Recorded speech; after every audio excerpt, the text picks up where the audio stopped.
وبركاته.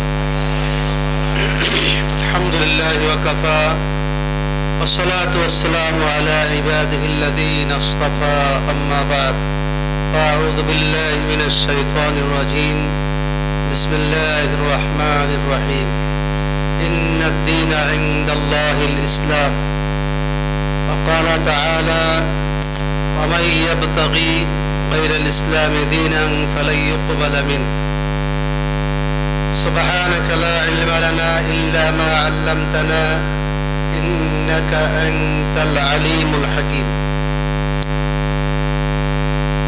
মুফতি আজম ঐতিহ্যবাহী জামিয়া ইউনুসিয়ার সাবেক কর্ণধার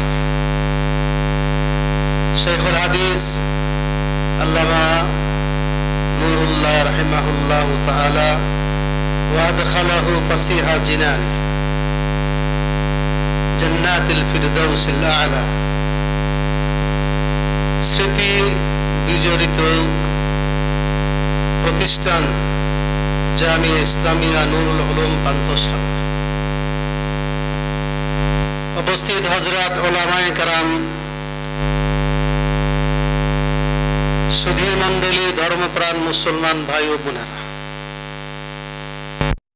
স্মৃতি যখন এই এলাকা ব্রিজ ছিল না বিল্ডিং ছিল না বাড়িঘর ছিল না নৌকা দিয়ে পার হয়ে মুফতি সাহেব হুজুরের সাথে আমরা এসে একদম খালি মাঠে চিহ্নিত করে মাদ্রাসার কাজ শুরু হয়েছিল সেই কথা এখনো মনে পড়ে। আজকে সেই মুফতি সাহেব হুজুর রহমতুল্লাহ আলাইহির বরকতে বাংলাদেশের একটি অন্যতম মাদ্রাসা মাস্টার্স সমমান দাওরা হাদিসের মাদ্রাসা প্রতিষ্ঠা হয়েছে। বলেন আলহামদুলিল্লাহ। ধন্য এলাকাবাসী, ধন্য রায়পুরাবাসী, ধন্য নরসিংদী জেলাবাসী, ধন্য যেমন ব্রাহ্মণবাড়িয়া জেলা ধন্য।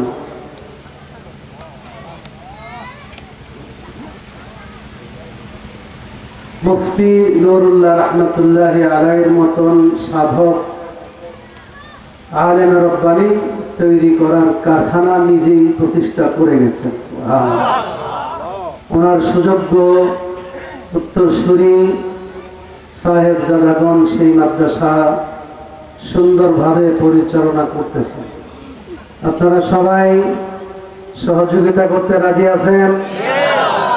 এক নম্বর সহযোগিতা হলো মাদ্রাসার জন্য দোয়া করবেন, মাদ্রাসা যেন আল্লাহ কবুল করেন।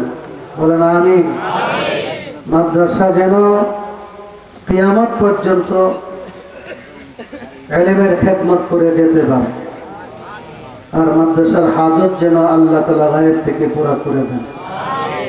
কওমি মাদ্রাসা দেওবন্দি মাদ্রাসার এক নম্বর লক্ষ্য বস্তু হলো তাওহীদে খালেস। তাওহীদে খালেস, খাঁটি ঈমান। খাঁটি ঈমান রক্ষা করা, মুসলমানদের ঈমান আকীদাকে হেফাজত করার মূল দায়িত্ব এই দেশে পালন করে আসছে কওমি মাদ্রাসা। ঈমানের উপর যখন কোনো আঘাত আসে, কওমি মাদ্রাসা সর্বপ্রথম মাঠে নামে। কোনো পরাশক্তির লক্ষ্য, পরাশক্তিকে ভয় পায় না, বাতিল শক্তিকে ভয় পায় না। কওমি মাদ্রাসার আলেম এবং ছাত্রবৃন্দ যে কোনো সময় কোনো বাতিল, কোনো কিছু ইসলাম বিরোধী কার্যকলাপ করলে, নবীর শানে বেয়াদবি করলে সর্বপ্রথম এই দেওবন্দি উলামায়ে কেরাম, কওমি মাদ্রাসার ছাত্র এবং শিক্ষকগণ রাজপথে নামে। ঈমান রক্ষা করতে হবে। আমাদের নিজের ঈমান রক্ষা করতে হবে। ওয়াইন কুতিলতা আও হুররিকতা, জীবন যাইতে পারে, আগুনে জ্বলতে পারে, কিন্তু প্রকৃত মুমিন ঈমান ছাড়তে পারে না। রাসূলের ইজ্জত রক্ষা করে ছাড়বে। রাসূলের দুশমনের সাথে কোনো আপোষ নাই, কোনো ব্রাদারের সাথে কোনো আপোষ নাই। কওমি মাদ্রাসা, হেফাজতে ইসলাম, তাবলীগ জামাত, আমরা সবাই কথা ঠিক না ঠিক? হেফাজতে ইসলাম ইসলামকে হেফাজত করার জন্য মাঠে আছে, মাঠে থাকবে। ইসলামের বিরুদ্ধে কোনো কিছু এই দেশে হতে দেবে না। আল্লাহকে রসুলকে কটূক্তি করেওয়ালা এই দেশে তাদের বিচার হবে। নবীর শানে সমস্ত মুসলমান ঐক্যবদ্ধ, কথা ঠিক না ঠিক? ইন্না দীনা ইনদাল্লাহিল,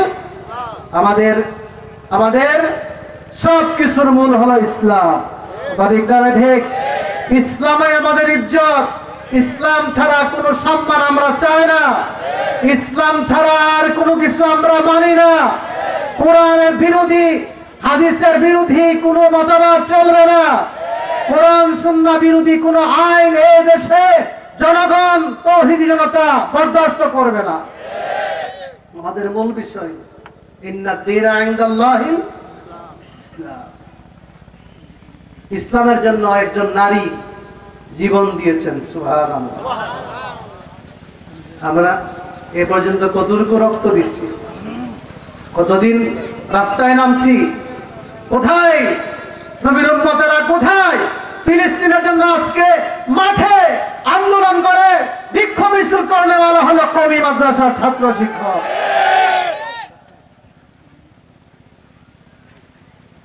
দিন রক্ষা করার জন্য জীবন দিব দূরের কথা, মাঠেও তো জীবনের নামে নয় মনে হয়। আমাদের কথা হলো দিন রক্ষা করার জন্য, ইসলাম রক্ষা করার জন্য, রসুলের ইজ্জত রক্ষা করার জন্য উলামায়ে কেরাম যদি আপনাদেরকে ডাকেন, মাঠে নামতে রাজি আছেন? সুশৃঙ্খল ভাবে আমরা রসুলের ইজ্জত রক্ষা করার জন্য আন্দোলনে ডাক দিলে আপনারা ডাকে সাড়া দিতে রাজি আছেন? বলছিলাম একজন মহিলা রসুলের প্রেমে ঈমানের জন্য জীবন দিয়েছেন। নাম জানেন অনেকেই, তার নাম হলো সুমাইয়া। তার নাম হলো কি? সুমাইয়া রাদিয়াল্লাহু আনহা। সুমাইয়া, স্বামীর নাম ইয়াসির, ছেলের নাম আম্মার। তিনজনকে একসাথে নির্যাতন করতেছিল আবু জাহেল, তার সঙ্গপাঙ্গকে নিয়ে জুলুম অত্যাচার করা হচ্ছে। এক পর্যায়ে আম্মারের গায়ে আগুন ধরাই দিছে রাসূল সাল্লাল্লাহু আলাইহি ওয়াসাল্লাম চোখের সামনে। আল্লাহ রাসূল বলছেন, ইয়া নারু কুনি বারদাও ওয়া সালামান আলা আম্মার কামা কুনতি আলা ইব্রাহিম। আগুনকে লক্ষ্য করে রাসূল বলেছেন, হে আগুন, ইব্রাহিম খলিলের জন্য তুমি যেমন ঠান্ডাদায়ক, আরামদায়ক ঠান্ডা হয়েছিলে, এমনি ভাবে আমার আম্মারের জন্য তুমি আরামদায়ক ঠান্ডা হয়ে যাও। তখন সাহায্য করার ক্ষমতা ছিল না, এতটুকু বলছেন, সাবরান আলা ইয়াসির ফাইন্না মাউইদাকুমুল জান্নাহ। এই ইয়াসির পরিবার, এই ইয়াসির, তোমার বিবি সুমাইয়া, তোমার ছেলে আম্মার, এই আল্লাহর দ্বীনের জন্য, ঈমান রক্ষা করার জন্য তোমরা শাস্তি ভোগ করতেছো, একটু ধৈর্য ধারণ করো, আমি তোমাদেরকে জান্নাতের ওয়াদা দিয়ে যাচ্ছি, জান্নাতে তোমাদের সাথে মোলাকাত হবে। এক পর্যায়ে আবু জাহেল বর্ষা নিক্ষেপ করে হযরত সুমাইয়ার তলপেটে, সাথে সাথে তিনি শাহাদাত বরণ করেছেন। এই ইসলামের জন্য সর্বপ্রথম শাহাদাত বরণ করেছেন একজন নারী। ইসলামের উপর নারীর অবদান দেখেন, সুমাইয়াই প্রথম শহীদ ইসলামের মধ্যে। আমরাও বলতে চাই, ঈমানের জন্য, ইসলামের জন্য রাসূলের ইজ্জত রক্ষা করার জন্য প্রয়োজন হলে শাহাদাত বরণ করতে ফাঁসির কাস্তে আমরা ঝুলতে রাজি আছি। ঈমান জীবন থেকে অনেক দামি, জীবন থেকে অনেক দামি। ঈমান আমাদেরকে রক্ষা করতে হবে। এই ঈমান রক্ষা করা কওমি মাদ্রাসা, দেওবন্দি মাদ্রাসার 1 নম্বর লক্ষ্যবস্তু। তাওহীদে খালেস, তোমার ঈমান ঠিক, তোমার আমল ঠিক। ঈমান ঠিক নাই, তোমার নামাজ, রোজা, হজ, যাকাত, জিহাদ কিছুই কোনো কাজে আসবে না। আগে তোমার ঈমান, আগে তোমার আমল, তারপরে তোমার সব কার্যক্রম। বুখারী শরীফের মধ্যে একটা অধ্যায় আছে, বাব আমালুন সালিহুন ক্বাবলাল কিতাব। যুদ্ধের আগে নেক আমল করতে হবে, ইসলাম পালন করতে হবে। এক অমুসলিম ব্যক্তি সশস্ত্র অবস্থায় আল্লাহর নবীর দরবারে আগমন করেছে। আয়েশা বলে, আউসলিম আম মুকাতিল, ইয়া রাসূলুল্লাহ বলেন তো আমি কি আগে ইসলাম গ্রহণ করব নাকি আগে যুদ্ধ করব? যুদ্ধের ময়দানে ঘটনা, আগে কি ইসলাম নাকি আগে যুদ্ধ? না, আল্লাহ রাসূল বলছেন আসলিম ফাকাতিল, আগে ইসলাম তারপরে কি? ইসলামই নাই, ঈমানও নাই, যুদ্ধ করলে কাজ হবে? সবকিছুর পূর্বে কি বলেন? সবকিছুর পূর্বে ঈমান, ইসলাম। ঈমান, ইসলাম, আগে তুমি ইসলাম গ্রহণ করো, তারপরে তুমি যুদ্ধের ময়দানে ঝাঁপিয়ে পড়ো। সঙ্গে সঙ্গে সে কলমা পরে মুসলমান হয়েছেন, সাথে সাথে যুদ্ধে লিপ্ত হয়ে গেছে, সঙ্গে সঙ্গে যুদ্ধ করতে করতে শহীদ হয়ে গেছে, জান্নাতে চলে গেছে। নামাজ পড়ার সুযোগ পাইছে, খালি কলমা মানে পড়লো। আল্লাহ রাসূল বলছেন আমিলা কালিলা ওয়া উজিরা কাসীরা, আমল করছে খুব কম, আমল করছে শুধু কলমা শাহাদাত করছে, এরপরে জিহাদ করছে, শহীদ হয়ে গেছে, জান্নাতে চলে গেছে। আমল কম, বিনিময়টা অনেক বড়, জান্নাতুল ফিরদাউস। সুবহানাল্লাহ। এই জন্য আমাদের সর্বপ্রথম আমাদের ঈমান রক্ষা করতে হবে, ঈমান সংশোধন করতে হবে। ঈমান সংশোধন করার ঘাঁটি হলো কওমি মাদ্রাসা, জামিয়া ইসলামিয়া, নুরুল উলুম মাদ্রাসা, পান্থশালা মাদ্রাসা। এই মাদ্রাসাগুলি রক্ষা করবে, এই কওমি মাদ্রাসা রক্ষা করবে। এই দেশে নাস্তিক মুরতাদ মাথা ছাড়া দিতে পারবে না, কোনো বাতিল শক্তি মাথা ছাড়া দিতে পারবে না, ইসলামের বিরুদ্ধে কোনো আইন করতে পারবে না। মাঠে নেমে যাবে। তারা জীবনকে ভয় করে না, মৌতকে ভয় করে না। ফিলিস্তিনের শিশুরা পর্যন্ত মৃত্যুকে ভয় করে না। আফগানিস্তানের মুজাহিদরা যেমন মৃত্যুকে ভয় করে নাই, পরাশক্তিকে ভয় করে নাই, ফিলিস্তিনিরা ইসরায়েলকে ভয় করে না। ইনশাআল্লাহ, ইনশাআল্লাহ, সুম্মা ইনশাআল্লাহ ফিলিস্তিন একদিন স্বাধীন হবে, অচিরে স্বাধীন হবে, বাইতুল মাকদিস স্বাধীন হবে, ইহুদি পাপ ধ্বংস হবে ইনশাআল্লাহ। একটু সবর করতে হবে, একটু সবর। আল্লাহ তাআলার ওয়াদা, ওয়াইন তাসবিরু ওয়া তাত্তাকু লা ইয়াদুররুকুম কাইদুহুম শাইআ।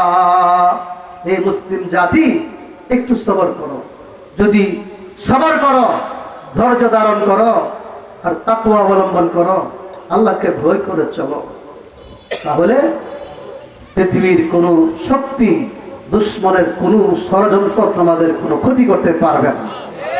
সবর করেন। আলা ইন্না নাসরাল্লাহি করিব। এই ঈমানের জন্য 1961 সালে জম্মু কাশ্মীরে সরকার, হিন্দুস্তান সরকার মসজিদে আযান দেওয়া নিষেধ করে দিয়েছে। শ্রীনগরে একটি বড় মসজিদ, কয়েকদিন আগে দেওবন্দের হুজুর আসছিলেন, কাহিনী বলে গেছেন। শ্রীনগরে আযান হবে, জুমার আযান হবে, এদিকে ভারত বাহিনী অস্ত্র নিয়ে একবারে তাক লাগিয়ে রাখছে, আজানটা দিবে মাথা উড়ে নেবে, আজানটা দিবে গুলি করে শেষ। এই চোখের সামনে, গুলির সামনে, বন্দুকের সামনে এই যুবক আজান দিয়েছে, সঙ্গে সঙ্গে মাথা উড়াই ফেলছে, সঙ্গে সঙ্গে শহীদ। এরপরে সাথে সাথে আরেক যুবক সামনে এসে আল্লাহু আকবার আল্লাহু আকবার গুলি উঁচু করেছে, আবার তাকে শহীদ। এমন ভাবে একসাথে 22 জন আজান দিতে গিয়ে ভারতের জালেম বাহিনীর হাতে শাহাদত বরণ করছে। 22 জন যুবক ঈমানের জন্য, ইসলামের জন্য মুসলিম যুবকরা জীবন দিতে প্রস্তুত আছে, জীবন দিতে প্রস্তুত আছে। আপনারা প্রস্তুত আছেন তো ইনশাআল্লাহ? ঈমান ছাড়তে পারবেন না। ওয়াইন কুতিলতা লা তুশরিক বিল্লাহ ওয়াইন কুতিলতা আও হুরিকতা, আগুনে জ্বালাই দেওয়া হোক, কতল করা হোক, তুমি ঈমান ছাড়তে পারবে না, শিরিক করতে পারবে না। ভাইরা আমার, সবচেয়ে বড় মুসলমানদের নিয়ামত হলো, মুসলমানদের সবচেয়ে বড় নিয়ামত হলো ঈমান। এই ঈমান রক্ষা করতে হবে। ঈমান রক্ষা করতে রাজি আছেন? বুখারী শরীফের একটা হাদিস বরকতের জন্য পড়ি। আল্লাহ রাসূল বলেন, মান শাহিদা আল্লা ইলাহা ইল্লাল্লাহ ওয়া আন্না মুহাম্মাদান রাসূলুল্লাহ খালিসান মিন নাফসি হারামাহুল্লাহু আলান নার। ঈমান যে কত বড় জিনিস জানেন? যেই ব্যক্তি কলমা শাহাদাত পড়বে খালিস দিলে, সাচ্চা মনে, ফ্রেশ মনে কলমা শাহাদাত পড়বে, ইখলাসের সাথে পড়েন তো, আশহাদু আল্লা ইলাহা ইল্লাল্লাহু ওয়া আশহাদু আন্না মুহাম্মাদান আবদুহু ওয়া রাসূলুহু। পড়েন, সবাই পড়ছেন? আশহাদু আল্লা ইলাহা ইল্লাল্লাহু ওয়া আশহাদু আন্না মুহাম্মাদান আবদুহু ওয়া রাসূলুহু। একবারে মন থেকে পড়েন, দুইটা চক্ষু বন্ধ করে পড়েন। আশহাদু আল্লা ইলাহা ইল্লাল্লাহু ওয়া আশহাদু আন্না মুহাম্মাদান আবদুহু ওয়া রাসূলুহু। পছন্দ? আল্লাহ রাসূল বলছেন, এই কলমা শাহাদাত ইখলাসের সাথে যে পড়বে তার জন্য জাহান্নামের আগুন হারাম হয়ে যাবে। জাহান্নাম হারাম, জান্নাত তার জন্য ওয়াজিব। সুবহানাল্লাহ। এই হলো ঈমান। একটা হাদিস মাত্র বললাম, এই হলো ঈমান। এই ঈমানের জন্য জীবন দিতে প্রস্তুত, বুকের তাজা রক্ত দিতে প্রস্তুত, ঈমান ছাড়তে প্রস্তুত না। 2 নম্বর, ওই মাদ্রাসার মেইন আরেকটা সাবজেক্ট হলো ইত্তেবায়ে সুন্নাত। নবীর সুন্নতকে অনুসরণ করতে হবে। আজকে অনেক ফেরকা, অনেক দল, অনেক মতামত, কোনটা হেদায়েতের উপর আছে, কোনটা গুমরাহির উপর আছে, কোনটা সঠিক, কোনটা বেঠিক। যারা নবীর সুন্নতকে অনুসরণ করে তারাই হলো সঠিক, তারাই হলো হেদায়েতের উপর। ঠিক না বেঠিক? এই ওই মাদ্রাসার আরেকটা মেইন লক্ষ্যবস্তু হলো জীবনের প্রতিটি ক্ষেত্রে, খাবার দাবার, ঘুম নিদ্রা, চলাফেরা, বিবাহ শাদী, ব্যবসা বাণিজ্য, সবটি কাজ হবে নবীর সুন্নত মোতাবেক। সুবহানাল্লাহ। এই নবীর সুন্নতের জিন্দা নমুনা দেখতে চান? প্রান্তশালা মাদ্রাসায় যান। একটা ছেলে খালাফে সুন্নত কোনো আমল করে না, একটা ছেলে মাথা থেকে পা পর্যন্ত সুন্নতের খেলাফ কোনো আমল নাই। কথা ঠিক না ঠিক? নবীর মহব্বত কাকে বলে? আল্লাহ রাসূল বলছেন, যে আমার সুন্নতকে পালন করে, যে আমার সুন্নতকে ভালোবাসে, সেও আমি রাসূলকে মহব্বত করলো। সুবহানাল্লাহ। দাবিতে চলবে না, বক্তৃতায় চলবে না। নবীর ভালোবাসার দাবি প্রমাণ হলো ইত্তেবায়ে সুন্নাত। নবীর সুন্নতকে অনুসরণ করতে হবে। নবীর সুন্নতের অনুসরণের প্রাণ কেন্দ্র হলো বাংলাদেশের কওমি মাদ্রাসা, জীর্ণ শীর্ণ মাদ্রাসা। ছোট বলেন, বড় বলেন, হাটাদারি বলেন, জামিয়া ইউনুসিয়া বলেন, ঢাকা লালবাগ ফরিদাবাদ বলেন, নরসিংদী বলেন, রায়পুরা বলেন, পান্তশালা বলেন, আমরা চ্যালেঞ্জ করে বলবো, আমরা সাহস করে বলবো, যে কোন কওমি মাদ্রাসার মধ্যে কোন ছাত্র শিক্ষকের মধ্যে নবীর সুন্নতের পরিপন্থী কোনো আমল চলে না। এই জিনিসটা, আর নবীর সুন্নতকে মানবে, নবীর সুন্নতকে অনুসরণ করবে। আল্লাহ বলেন আমি তোমাকে ভালোবাসবো, সুবহানাল্লাহ। আমার হাবিবকে মাইনা চলবে, আমি আল্লাহ তোমাকে ভালোবাসবো, আমি আল্লাহ তোমার জীবনের সকল গুনাহ মাফ করে দিব। ভাইরা আমার, অনেক উলামায়ে কেরাম আসবেন, মূল্যবান বয়ান শুনবেন। ইত্তেবায়ে সুন্নতের সবক আজকে নিয়ে যান। নবীর সুন্নতের পেইলবি। খাবার সময় সুন্নত আছে কি আছে না? ঘুমের সময় সুন্নত আছে কি আছে না? সুন্নতের মধ্যেই কামিয়াবি, সুন্নতের মধ্যেই নাজাত, সুন্নতের মধ্যেই জান্নাত। সুন্নত পালন করে মরবে, সোজা জান্নাতে প্রবেশ করবে। মান আতাআনি দাখালাল জান্নাহ। আমি রাসূলকে যারা মেনে চলবে, আমি রাসূলকে সত্যিকার ভাবে আমার সুন্নতকে পালন করবে, রাসূলকে সত্যিকার ভাবে মহব্বত করবে, রাসূলের দুশমনের সাথে মোকাবেলা করবে, আল্লাহ রাসূল বলেন মৃত্যুর সাথে সাথে তুমি জান্নাতে প্রবেশ করবা। রাসূলের সুন্নত পথে চলতে রাজি আছি? এটাই হলো আমাদের এই পান্তশালা মাদ্রাসার একটা মেইন লক্ষ্যবস্তু। সব কওমি মাদ্রাসার মধ্যে এই আমলটা চলে। আল্লাহ বলেন কুল ইন কুনতুম তুহিব্বুনাল্লাহ ফাত্তাবিউনি ইউহিব্বুকুমুল্লাহ। আমি রাসূলকে ইত্তেবা করলে, আমি রাসূলকে মেনে চললে আল্লাহ তাআলা নিজে তোমাদেরকে মহব্বত করবেন। সুবহানাল্লাহ। আল্লাহ যখন আপনাকে মহব্বত করবে, আপনার দুনিয়া আখিরাত সহজ হয়ে যাবে। কারণ মাল্লাহুল মাওলা ফালাহুল কুল, জিসকা রব উসকা সব। আল্লাহ যখন আপনার জন্য হয়ে যাবে, দুনিয়াটা আপনার জন্য সহজ, আখিরাত আপনার জন্য সহজ, জান্নাত আপনার জন্য সহজ হয়ে যাবে। এই জন্য সুন্নতে অনুসরণ করার জন্য আমি আহ্বান করব। আল্লাহ বলেন ওয়াইন তুতিউহু তাহতাদু। আমি রাসূলকে, আমার রাসূলকে তোমরা যদি অনুসরণ করে চলো তাহলে তোমরা হেদায়েত প্রাপ্ত হবে। সুবহানাল্লাহ। হেদায়েত আর কোনো পথে নাই, আর কোনো পথে নাই। হেদায়েতের পথ সোজা পথ, হেদায়েতের পথ রাসূলুল্লাহর পথ, হেদায়েতের পথ মুহাম্মদুর রাসূলুল্লাহ সাল্লাল্লাহু আলাইহি ওয়াসাল্লামের পথ। ঠিক না বে ঠিক? ভাইরা আমার, রায়পুরাবাসী, এই নদীর দক্ষিণ পারে আমরা অনেকবার গিয়েছি, এখন ব্যস্ততার কারণে যেতে পারি না। এই উত্তর পার, দক্ষিণ পার, নরসিংদীর সমস্ত ভাইদেরকে বলবো আমরা নবীর সুন্নত মেনে চলবো। রাজি আছি তো? নবীর মহব্বত করব। মহব্বতের দুইটা অর্থ, একটা হলো নবীর সুন্নতের ইত্তেবা, নবীর সুন্নতের অনুসরণ। মহব্বতের আরেকটা দাবি হলো নবীকে যদি কেউ গালি দেয় তার প্রতিবাদ জানানো, তার বিচারের দাবি জানানো। আমরা হেফাজতে ইসলামের দাবি, বাংলাদেশে কোনো কুলাঙ্গার যদি রাসূলকে গালি দেয় তাকে সর্বোচ্চ শাস্তি দেওয়ার জন্য সংসদে আইন পাস করতে হবে। সর্বোচ্চ শাস্তি কি? ফাঁসি। নবীকে গালি দিলে তার শাস্তি কি? বলেন, আরো জোরে বলেন। এটা কোনো আমাদের বক্তব্য নয়, এটা নবী আলাইহিস সালাতু ওয়াস সালাম নিজেই সিদ্ধান্ত দিয়ে গেছেন।